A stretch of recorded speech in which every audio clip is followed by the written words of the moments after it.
it's page chapter 13, section 6, the continuous present. To perceive truly is to be aware of all reality through the awareness of your own. But for this, no illusions can rise to meet your sight, for all reality leaves no room for any error. This means that you perceive a brother only as you see him now. His past has no reality in the present, and you cannot see it. Your past reactions to him are also not there. And if it is to these that you react now, you see but an image of him that you made and cherish instead of him.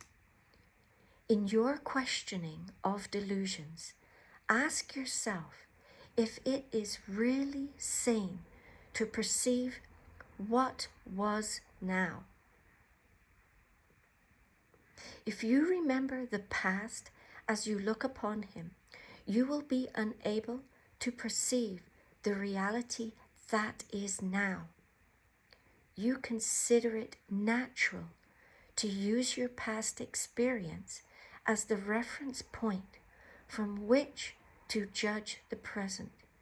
Yet this is unnatural because it is delusional. When you have learned to look upon everyone with no reference at all to the past, either his or yours as you perceived it, you will be able to learn from what you see now. For the past can cast no shadow to darken the present unless you are afraid of light. And only if you are would you choose to bring this darkness with you, and by holding it in your mind, see it as a dark cloud that shrouds your brothers and conceals their reality from your sight. This darkness is in you. The Christ revealed to you now has no past, for he is changeless, and in his changelessness lies your release. For if he is as he was created, there is no guilt in him. No cloud of guilt has risen to obscure him, and he stands revealed in everyone you meet, because you see him through himself. To be born again is to let the past go and look without condemnation upon the present. For the cloud which obscures God's Son to you is the past. And if you would have it past and gone, you must not see it now. For if you see it now in your delusions, it has not gone from you, although it is not there. Time can release as well as imprison, depending on whose interpretation of it you use. Past, present, and future are not continuous unless you force continuity on them. You can perceive them as continuous and make them so for you. But do not be deceived and then believe that this is how it is.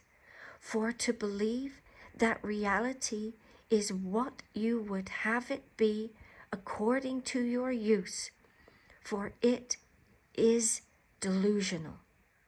You would destroy time's continuity by breaking it into past, present, and future for your own purposes.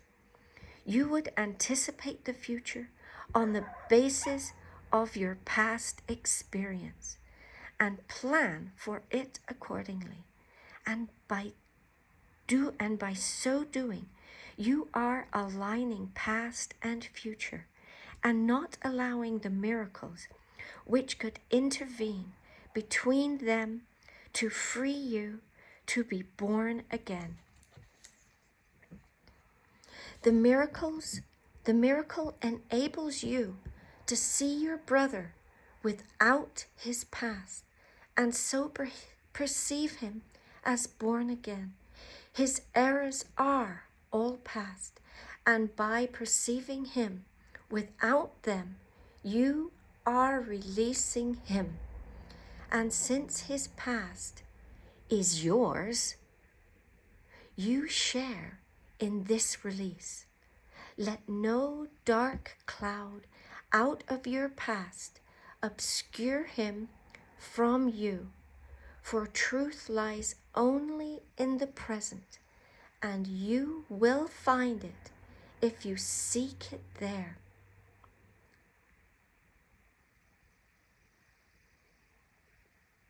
You have looked for it where it is not, and therefore have not found it.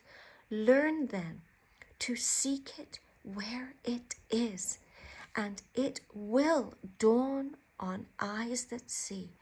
Your past was made in anger, and if you use it to attack the present, you will not see the freedom that the present holds. Judgment and condemnation are behind you, and unless you bring them with you, you will see that you are free of them.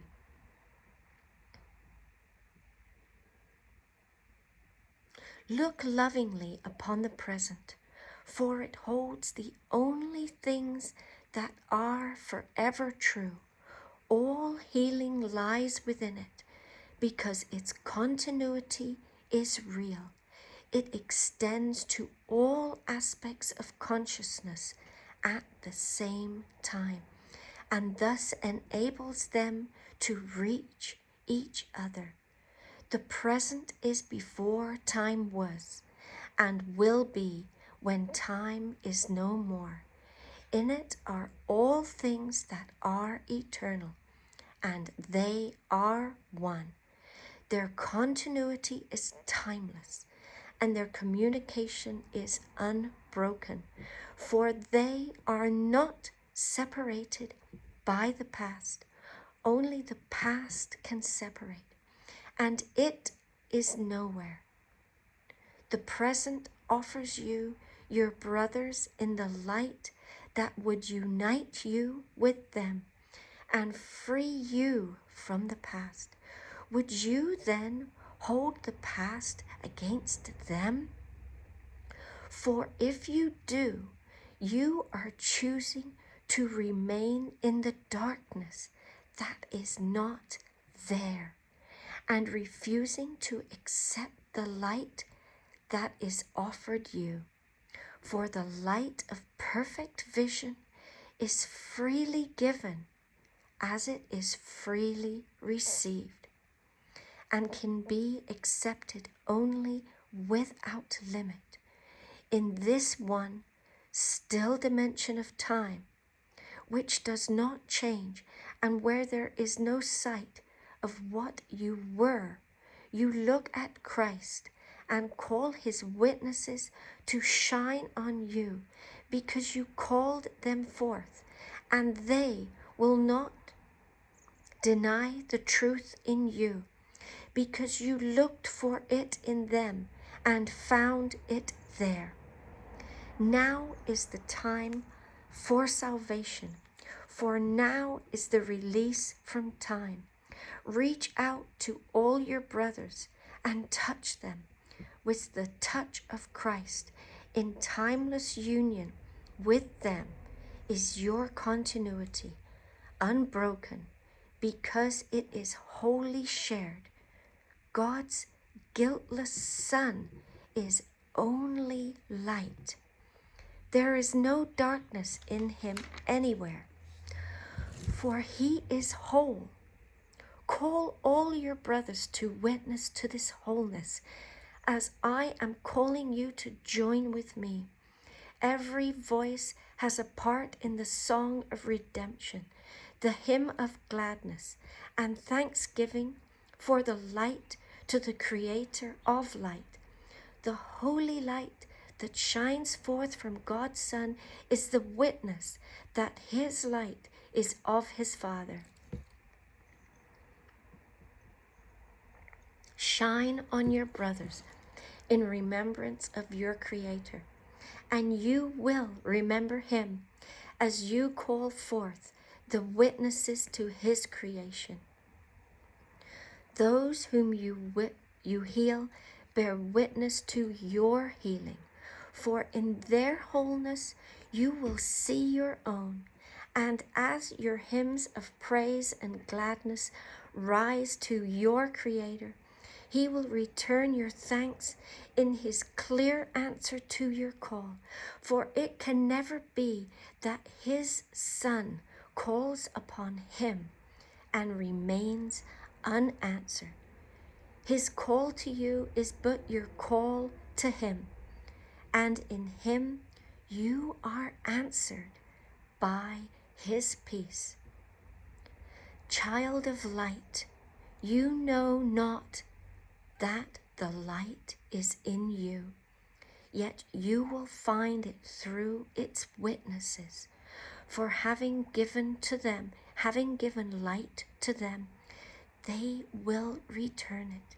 Everyone you see in light brings your light closer to your own awareness. Love always leads to love. The sick who ask for love are grateful for it, and in their joy they shine with holy thanks, and this they offer you who gave them joy. They are your guides to joy, for having received it of you, they will keep it. You have established them as guides to peace, for you have made it manifest in them, and seeing it, its beauty calls you home.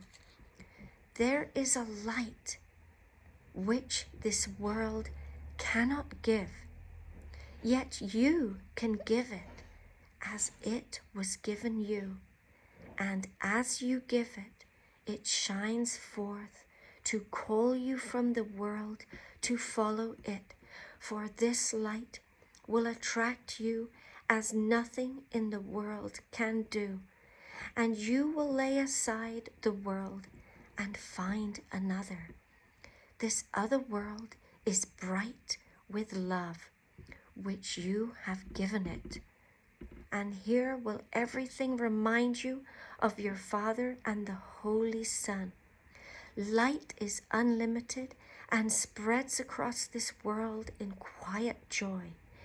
All those you brought with you will shine on you, and you will shine on them in gratitude because they brought you here.